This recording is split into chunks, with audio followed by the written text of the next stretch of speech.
ઘણા સમય પછી આપણે પાછા મળીએ છીએ. કદાચ તમને ખ્યાલ હશે કે આપણે ડાયરેક્ટ ઇનડાયરેક્ટ સ્પીચની મેં બધી જ વિડીયો લિંક તમને મોકલી હતી. ટુ ધ પોઈન્ટ બધા જ પ્રકારના વાક્ય સમજાવ્યા છે. હજી પણ વિડીયો લિંક તમે જોઈ શકો છો. યુટ્યુબમાં જઈને અશોક ડી ધામેલિયા એવું લખશો એટલે તમને બધી જ ચેનલો તમામ લિંક જોઈ શકશો. હવે અહીંયા તમારે એક ફંક્શન વિશે આપણે માહિતી દેવાની છે. ઘણા દીકરીઓને થતું હશે કે ઘણી વખત આપણી પાસે ઇઝી હોય છે છતાં આપણે સમજી નથી શકતા. માની લો કે એક ફંક્શન મેં લીધું છે રિપોર્ટિંગ ઇવેન્ટ્સ. તો તમે તમારી ટેક્સ્ટ બુકનું પેજ નંબર 73 જો અહીંયા લખ્યું છે પેજ નંબર 73 ખોલો. એની અંદર લેંગ્વેજ 1 એવું લખ્યું છે. કદાચ ખ્યાલ ન હોય તો તમને કહી દઉં કે સિલેબસ છે એ 30% જેવો ઘટાડ્યો, બરાબર. એટલે 1 થી 6 યુનિટ 40% ઘટ્યો, એટલે 1 થી 6 યુનિટ છે એની અંદરથી પ્રશ્ન પૂછાશે. પરંતુ તમારું જે વ્યાકરણ બેઝ છે, લેંગ્વેજ પ્રેક્ટિસની એક્સરસાઇઝ છે, સમજો બરાબર. 1 થી 10 યુનિટની અંદર લેંગ્વેજ પ્રેક્ટિસની જે એક્સરસાઇઝ છે એ તો બધી તમારે પરીક્ષામાં એને બેઝનું વ્યાકરણ પૂછાવાનું છે, બરાબર. વ્યાકરણ આપણે મોસ્ટ ઓફ લેક્ચર વ્યાકરણના જ લીધા છે. ટોટલી જે ગ્રામર જે મેં શીખવાડ્યું છે, મેં જે ભૂમિદાબેને છે, WH ક્વેશ્ચન કેમ થાય છે, એ તમારે વારંવાર રિપીટ કરી જોવાનું છે. તો જ તમને ખ્યાલ આવશે કે આની કઈ રીતે આપણે પ્રેક્ટિસ કરવાની છે. તમે ફરી વખત વિડીયો લિંક જુઓ, ન સમજાય તો બીજી વાર જુઓ, પણ આખો વિડીયો બધા જ પ્રકારના વાક્ય જે શિક્ષક શીખવે છે એ બધું તમારે જોવાનું છે. આજે આપણે એક ફંક્શનની ચર્ચા કરીશું. મને આશા છે કે તમે બધાએ પેજ નંબર 73 ખોલ્યું છે. હવે એની અંદર જો રીડ ધ સેન્ટેન્સીસ ઇન એ અને બી કેરફુલી, બરાબર. લેંગ્વેજ પ્રેક્ટિસ 1 જો એ અને બી બે કોલમ આપ્યા છે. અંડરલાઇન ધ ડિફરન્સીસ, જ્યાં ફેરફાર થયા છે એની નીચે અંડરલાઇન કરો. સમ આર ઓલરેડી ડન, કેટલાક જે ફેરફાર છે એ થઈ ગયેલા છે. હવે અહીંયા તમારે એ ન સમજાય તો કંઈ નહીં, પણ અહીંયા એક ધ્યાન રાખો. મેં એક એક્ઝામ્પલ લીધું છે. જો coast guard come out of the water, swimming is not allowed here. બધા વાક્ય જોશો એટલે તમને ડાયરેક્ટ ઇનડાયરેક્ટ સ્પીચનું આજ્ઞાર્થ વાક્ય છે. તો તમને એમ થાય કે આવું તો આપણને ખબર જ નથી. તો એનો મતલબ એમ થાય છે કે ડાયરેક્ટ ઇનડાયરેક્ટ સ્પીચના જેટલા વિડીયો લેક્ચર મેં મોકલ્યા છે એ પબ્લિક બધો જોઈ શકે એ માટે મેં બ્લોક કર્યા જ નથી. તમે હજી પણ જોઈ શકો છો. તમે અહીંયા જો ઇનડાયરેક્ટ સ્પીચ કરવાનું થાય, તમારે અત્યારે રિપોર્ટિંગ ઇવેન્ટ્સ, બરાબર. વાક્યનો પ્રકાર કેવો છે? આજ્ઞા, જેને ઇંગ્લિશમાં કહેવાય imperative sentence. Coast guard come out of the water, swimming is not allowed here. તો બે જગ્યા અંડરલાઈન કરી છે, બીચ અને હિયર. હવે સામે એ વાક્યને ચેન્જ કર્યું છે. Cost guard ask the boy. તમને એમ થશે કે આમાં કોઈ બોય તો લખ્યું નથી, તો તમે ગમે લખ્યું. Coast guard ask the man, coast guard ask the him, ask him એ મળી ગયું છે. પછી આગળ વાક્યનો નિયમ છે કે ભાઈ વાક્ય જે છે એને ઇનડાયરેક્ટમાં ફેરવો. એટલે અહીંયા નોટ ટુ વાળું હોય, ડુ નોટ વાળું હોય તો નોટ ટુ કરવું હોય. અહીંયા વાક્ય હકાર છે કમ આઉટ ઓફ, તો હકાર વાક્ય હોય ને સી ટુ કન્જક્શન શું મૂકે? ટુ મૂકો એટલે ક્રિયા બધું બોલવું પડે. To come out of the water, એટલું વાક્ય લઈ ગયું. To come out of the water. પછી બીજું આવ્યું છે સ્વિમિંગ ઇઝ નોટ અલાઉડ. તો અહીંયા લઈ ગયું ઈ સેડ, કોણ બોલ્યું? તો કે આ કોસ્ટ ગાર્ડ. તો કોસ્ટ ગાર્ડ નથી, કોસ્ટ ગાર્ડ સેડ છે. એની બદલે આપણે સર્વનામ લાવો તો હું લખે હી સેડ. તો વાક્યનો પ્રકાર ફરી ગયો. Swimming is not allowed here. Without limitation. Said swimming was not allowed here. તો અહીંયા જો is not નું શું થઈ ગયું? બે રીતે જો અહીંયા કન્જક્શન આપણે to બરાબર પછી અહીંયા he said that swimming was not is not નું શું was not. અને અહીંયા here તો બે ફેરફાર તો છે જ here નું શું કર્યું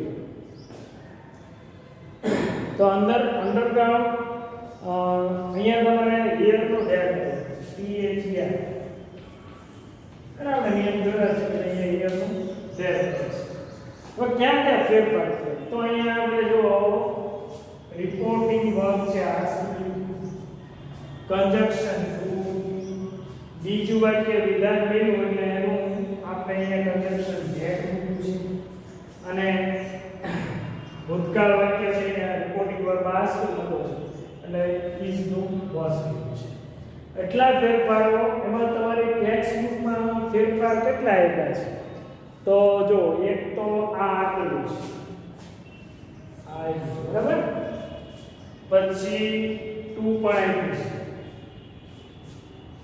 he said that swimming was not the was not a English was a English here નું ધ્યાન રાખજો તો આ બધા ફેરફારો સાથે તમે આ વાક્યને શેમાં કહ્યું ઇનડાયરેક્ટ સ્પીચ તમારે હવે એ સમજવાનું છે કે ઇનડાયરેક્ટ સ્પીચ વાક્ય રચના ન સમજાય તો બે વાર વિડિયો લિંક જોજો પણ આ પ્રકારનું વાક્ય ફંક્શનમાં ઉચ્ચારણ હોય બરાબર સમજો ફંક્શનની અંદર identified the true function from the following નીચેનામાંથી સાચું ફંક્શન શોધી કાઢો એવી સૂચના છે માનો તો તમારે આ પ્રકારનું વાક્ય જુઓ તો આને રિપોર્ટિંગ ઇવેન્ટ્સ કેવું ફંક્શન છે રિપોર્ટિંગ ઇવેન્ટ્સ તમને ખબર પડી જવી જોઈએ કે આમાં શું કર્યું છે આસ્ક કર્યું છે ધેટ કર્યું છે વોઝ કર્યું છે આ પ્રકારનું પરોક્ષ રીતે કોઈ ત્રીજી વ્યક્તિને ઉદ્દેશીને ત્રીજી વ્યક્તિ પહેલી વ્યક્તિને ઉદ્દેશીને કંઈ કહેતી હોય પરોક્ષ રીતે ઇનડાયરેક્ટલી ત્યારે એને ફંક્શનનું નામ અપાય છે રિપોર્ટિંગ ઇવેન્ટ્સ બરાબર હવે જો અંદર તમારી ટેક્સ્ટ બુક પેજ નંબર 73 ખોલો એની અંદર હું બધા વાક્ય વાંચું છું પહેલું આપણે એક એક્ઝામ્પલ એમાંથી જોઈ ગયું બરાબર બાકીના જરૂર નથી બાકી અંદર લખેલા છે જો boy I am not swimming but I am rowing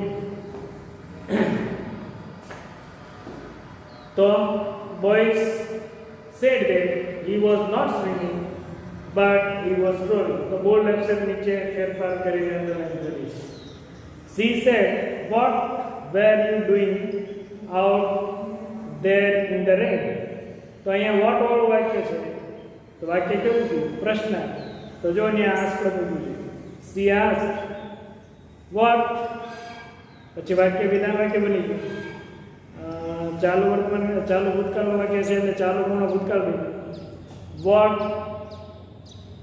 he you નું શું થઈ ગયું he what કારણ કે અહીંયા જો she said what were you doing here in the rain તો તમે he શા માટે ત્યાં મૂક્યું છે ખબર પડવી જોઈએ તમને તો કે બોલનાર વ્યક્તિ હી છે યુ છે સામેની વ્યક્તિને જ લાગુ પડે સામેની વ્યક્તિ છે એ સાંભળનાર ત્યાં છે નહીં એટલે તમારે યુનું યુ નહીં પણ ઈ કે સી મૂકીએ vote he had been doing out there in the rain તો અંડરલાઈન કરેલું છે he said I was getting wet mom he replied to his mom that he had been getting wet તો અહીંયા નથી જો આ વાક્યમાં છે એ આપ્યું નથી આપણે એ વાક્ય સમજીએ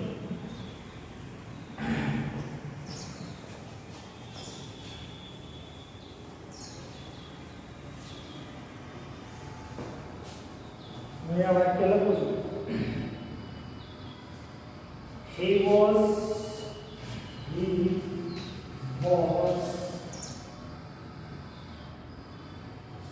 he said I was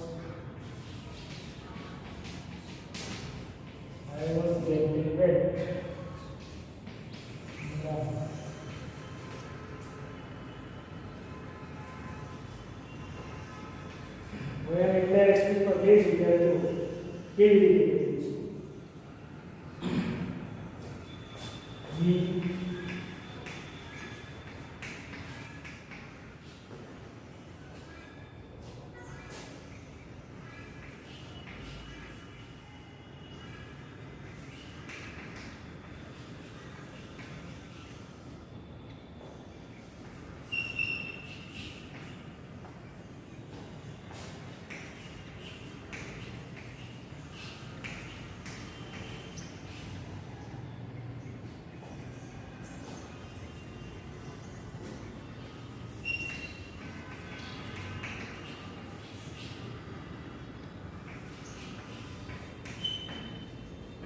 તમે જો અહીંયા સેડ ટુ નો શું સેડ ધેટ તે પણ લખી શકાય. કોને જવાબ છે ડાયલોગ વાંચો તો તમને ખબર પડશે કે માતા અને દીકરાનો સંવાદ ચાલુ છે. She said, "What were you doing out there in the rain?" એની માતાએ એને કીધું કે ભાઈ તું વરસાદમાં બહાર શું કરી રહ્યો હતો. તો કે છે he said, "I was getting wet, mom." એણે પોતાની માતાને જવાબ આપ્યો કે હું વરસાદમાં ભીંજાઈ રહ્યો છું. એટલે સંવાદ છે. એટલે અહીંયા તેણે તેની માતાને જવાબ આપ્યો. એટલે જવાબ માટે આપણે રિપોર્ટિંગ વર્બ શીખ્યું રિપ્લાય ટુ હિઝ મોમ. પછી કંજક્શન શું મૂકશું તો કે વિધાન વાક્ય છે એટલે આપણે ધેટ. અહીંયા ફેરફાર થયો ધેટ આપણે આ મૂકશું આપે રિપ્લાય ટુ હિઝ મોમ. પછી આઈ નું શું થઈ જાય તો કે બોલવાને લાગુ પડે અહીંયા વોઝ ગેટિંગ છે. વોઝ ગેટિંગ એની જગ્યાએ હેડ બીન ગેટિંગ આવું બધું. પછી તમને એમ થશે આ મોમ કેમ તો મોમ છે એ બાદ લઈ તો તમારે આ આખું વાક્ય છે ડાયરેક્ટ નથી ઇનડાયરેક્ટ બને. વાક્યનો પ્રકાર કેવો છે એસર્ટિવ સેન્ટેન્સ વિધાન. હવે તમને પરીક્ષાની અંદર કદાચ આવું વાક્ય મૂક્યું અને ફંક્શન બતાવ્યું હોય 3-4 તો એની અંદર એક ફંક્શન આવું હશે કે રિપોર્ટિંગ ઇવેન્ટ્સ. તો આ પ્રકારે ડાયરેક્ટ સ્પીચના વાક્યને ઇનડાયરેક્ટમાં રૂપાંતર કરેલું વાક્ય જુઓ એટલે એ ફંક્શન બનશે કયું બનશે રિપોર્ટિંગ ઇવેન્ટ્સ. બરાબર. જો ડાયરેક્ટ ઇનડાયરેક્ટ સ્પીચના 4 પ્રકારના જેટલા વાક્યને શીખવાડ્યા છે એ જોઈ લેશો તો એ પ્રકારનું વાક્ય આવે એટલે તમારે સીધું ફંક્શન કરવાનું હોય રિપોર્ટિંગ ઇવેન્ટ્સ. બરાબર. આ તમને ક્લિયર હોવું જોઈએ. હવે નીચે જો એક વાક્ય આપણે તમે જોયું એ કહ્યું. બરાબર. હવે તમે એ પેજ નંબરમાં જો my mummy Naresh have you been fighting again? You have lost your 2 incisors. Mummy asked Naresh if he had been fighting again. She added that he had lost his 2 incisors. તો તમારે મેં જેમ અહીં અંડરલાઈન કરી રહ્યા છે જેની નીચે અંડરલાઈન નથી કરી અંડરલાઈન ટેક્સ્ટ બુક પર છે. તમારે હોમવર્ક બીજું કાંઈ નથી કરવું. ટેક્સ્ટ બુકની અંદર ક્યાંય ફેરફાર બીમાં ક્યાં છે એની નીચે અંડરલાઈન કરો. બીજી જગ્યાએ અંડરલાઈન કરજો એટલે આ એક લેંગ્વેજ 1 એક પૂરી થશે. હવે જો એ છેક સુધી પેજ નંબર 74 જુઓ એની અંદર તમારે બધા જ વાક્ય છે એ વાંચતા જવાના જ્યાં ફેરફાર થતા ત્યાં કરવાના છે. હવે લેંગ્વેજ 2 જુઓ. Mir moves to a new city due to his transfer. This is what the members of his family say about a new house. એના આ વાક્યને ઇનડાયરેક્ટ સ્પીચમાં નીચે પેરેગ્રાફ ફેરવો છે. જો જસ્ટ પહેલાં આખો પેરેગ્રાફ વાંચી જાઓ.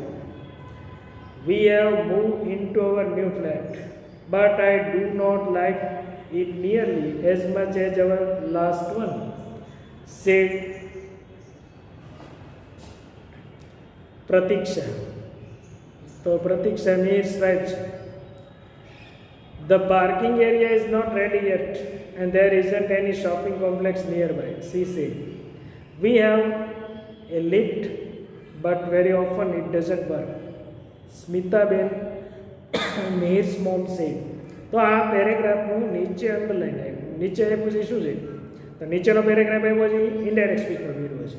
તમારે આખો પેરેગ્રાફ વાંચી લખવાનો સારા અક્ષરે અને નીચેનો પેરેગ્રાફ છે એને તમારે ઇનડાયરેક્ટ સ્પીચમાં ફેરવવાનો છે.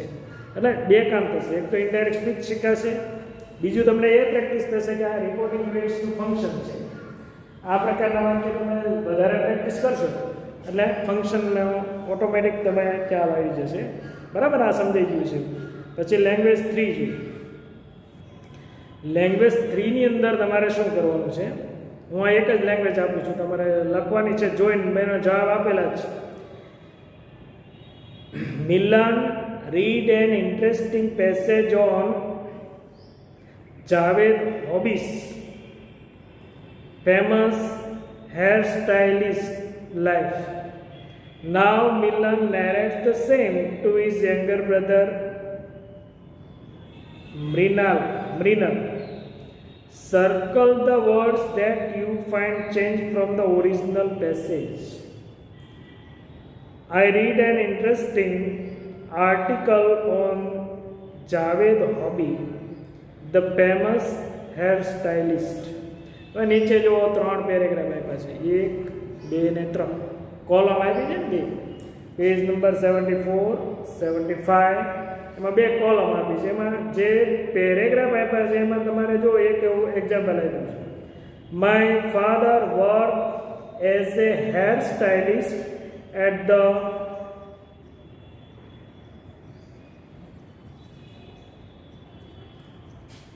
ઓબેરિયો ઇન દિલ્હી. એ દુકાનનું નામ છે. The city in which I grew up, we had a Rajput bike and would ride on it to the movies every Tuesday. નીચે પેરેગ્રાફ આપ્યું છે, માય ફાધર હેડ વર્ક, તો વર્કનું હેડ વર્ક તો ત્યાં રાઉન્ડ કર્યું, as a hair stylist at the Oberoi in Delhi, તો એમાં ક્યાંય ફેરફાર નથી. ધ સિટી ઇન વિચ, પછી હી તો ત્યાં રાઉન્ડ કરો, હી તો હી ઉપર રાઉન્ડ કરશે. હી હેડ ગ્રોવન અપ, તો ગ્રીવ છે એ ભૂતકાળ છે, તો એનો પૂર્ણ ભૂતકાળ શું થાય, ગ્રીવન. હવે આમાંથી હું 2 પેરેગ્રાફ બોર્ડ ઉપર લખીશ, તમને સમજાવીશ એટલે તમને ખ્યાલ આવી જશે કેમ લખવું. લેંગ્વેજ પ્રેક્ટિસની ત્રીજી એક્સરસાઇઝમાં 2 કોલમમાંથી 1 કોલમનો આપણે અભ્યાસ કરીએ.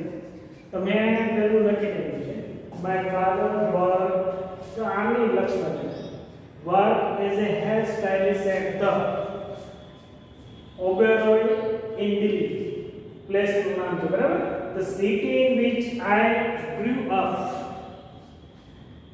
વી had a Rajput bike and would ride on it to the movies every Tuesday. તો અહીંયા એટલા વાક્ય છે, એમાં જ્યાં જ્યાં ફેરફાર થયા છે ત્યાં રાઉન્ડ કરવાનો છે. તો તમારે ટેક્સ્ટમાં હેડ વર્ક કર્યું છે. તમને ખ્યાલ છે કે જ્યારે ઇનડાયરેક્ટ સ્પીચમાં ફેરવો ત્યારે કોઈ પણ વાક્ય છે નિયમ પ્રમાણે એના કામમાં ફેરફાર થતો હોય, તો આ વાક્ય છે એ સાદો ભૂતકાળનું વાક્ય હોય તો એનો પૂર્ણ ભૂતકાળ હેડ વર્ક થાય. પછી એ જ રીતે એના સાદા ભૂતકાળનો નિયમ છે ગ્રીવ, તો ઇનડાયરેક્ટ કરવાના હેડ ગ્રોવન થઈ જાય. આ તમને રૂલ્સ શીખવાડ્યા છે ઇનડાયરેક્ટ સ્પીચમાં. ત્યાર પછી અહીંયા વી, તો આઈ અને વી પેલો સર્વનામ હંમેશા ત્રીજા અનુસાર પ્રમાણે થાય. તો અહીંયા વી નું બહુવચન શું થાય, દે. આઈ હોય તો ઈ કે સી થાય, તો વી નું દે. 3 જગ્યાએ તમે ટેક્સ્ટમાં છે એ લખેલું, એ બધું રાઉન્ડ કરવાનું છે. હવે આગળની બે પેરેગ્રાફ છે, સમજો પેજ નંબર 74 ના તો કર્યું, 75 ઉપરની બંને કોલમમાં તમારે ખાલી ટેક્સ્ટ બુકમાં જોઈ અને રાઉન્ડ કરવાનું છે ક્યાં ફેરફાર છે. તમારી જાતે 2 પેરેગ્રાફ વાંચી લો, બીજા પેરેગ્રાફમાં જ્યાં ફેરફાર થતો હોય ત્યાં તમારે શું કરવાનું, અહીંયા મેં રેડ કલરનું લખ્યું છે, તમારે પેન્સિલથી રાઉન્ડ કરવાનું, સમજીને કરવાનું છે. આ તમારું હોમવર્ક છે, યાદ રાખજો. ચાલો આપણે એટલી પ્રેક્ટિસ કર્યા પછી મહત્વની એક્સરસાઇઝ જે છે એમાં L6 ઉપર આવો. L6 ની અંદર હું તમને બે એક્ઝામ્પલ કઈ રીતે કર્યા છે, જો કે આપણે ઇન્ડાયરેક્ટ સ્પીચ શીખી ગયા છીએ એના બેઝ ઉપર જ આ છે. Read the messages and report them as shown in the sample. Sample નું ઉદાહરણ જુઓ તમે, page number 76. Message. Ketan said to Sunil, I have something to show you. આવું ઉદાહરણ લખેલું છે જુઓ. તો રિપોર્ટિંગ, હવે એને રિપોર્ટિંગ ઇવેન્ટ્સ આપણે જે ફંક્શન શીખીએ છીએ એવું એને કઈ રીતે કન્વર્ટ થાય, તો Ketan told Sunil that he had something to show him. તો અહીંયા તમે જોશો એટલે told આવ્યું, કન્જક્શન that આવ્યું, I નું he થયું, એનું હેડ થયું, અને પાછું ટુ શો યુનું ટુ શો હિમ થયું. બરાબર, એટલા ફેરફારો ઇનડાયરેક્ટ સ્પીચ કરો ત્યારે થાય છે, અને એ વાક્યને રિપોર્ટિંગ ઇવેન્ટ્સ કહેવાય. જો ફંક્શન સાથે શીખતું જવાનું છે. આપણે આ તો શીખી જ ગયા છે, પણ તમારે આ પણ શીખવાનું છે. હવે આના બે ઉદાહરણ મેં અહીંયા તમને પ્રેક્ટિસ માટે શીખવાડ્યા. જો Amit say my wife has just been appointed a judge. હવે અહીંયા એ વાક્યને રિપોર્ટિંગ સેન્ટેન્સમાં કહેવું એટલે અમિત સેડ ધેટ. તમને એમ કહેશે ટોલ્ડ કેમ થઈ ગયું, તો સામાન્ય વ્યક્તિનો ઉલ્લેખ નથી એટલે સીધું ધેટ. માય વાઇફ કોટલા વર્ષ માય, આઈ, વી, માય, વી, અસ, એવું બધું બોલનાર લાગુ પડે. બોલનાર કોણ છે? અમિતનું માય જે લીસ્ટ છે, અમિતનું ઈ કહે, પણ અહીંયા એની સંબંધક વિભક્તિ માય છે એટલે તમારે એને ઈઝ લખ્યું. That his wife has just been appointed a judge. તો આ બે ફેરફાર ત્યાં બે નીચે ત્રણ ફેરફારની અંદર લાગી. બરાબર, ત્યારે તમારે બધા વાક્ય કરવાના છે. હવે બીજું, the workers say we like working on Sundays because we get double pay. તો અહીંયા તમારે બે વાર જોવાનું છે કે કોણ બોલે છે. the workers say, સામાન્ય એટલે the workers say that. વિધાન વાક્ય છે say. We like working on Sunday because we get double pay. અહીંયા we છે એ હંમેશા બીજો પુરુષ બહુવચન તમને વર્કર્સ એટલે મજૂર, તો બહુવચન થયું તો we નું શું થઈ જશે? they like નો ભૂતકાળ like. they like working on Sunday because, પછી ફરી વખત we નું they. get છે ક્રિયાપદનું મૂળ રૂપ છે, તેનું ભૂતકાળ શું થાય? got. they got double pay. તો અહીંયા તમે જ્યાં મેં અંડરલાઈન કરી છે, જે અંડરલાઈન જ્યાં કરી છે એ એના ફેરફારો છે. બે સેન્ટેન્સ મેં કર્યા છે, 10 આપ્યા છે, 8 સેન્ટેન્સ હોમવર્કમાં આપું છું. એ 8 વાક્ય છે તમારી નોટબુકમાં સારા અક્ષરે હોમવર્ક કરવાનું છે. બરાબર, જેથી તમને પ્રેક્ટિસ થશે અને તમે વ્યવસ્થિત હોમવર્ક કરી નાખો તમારી નોટબુકમાં.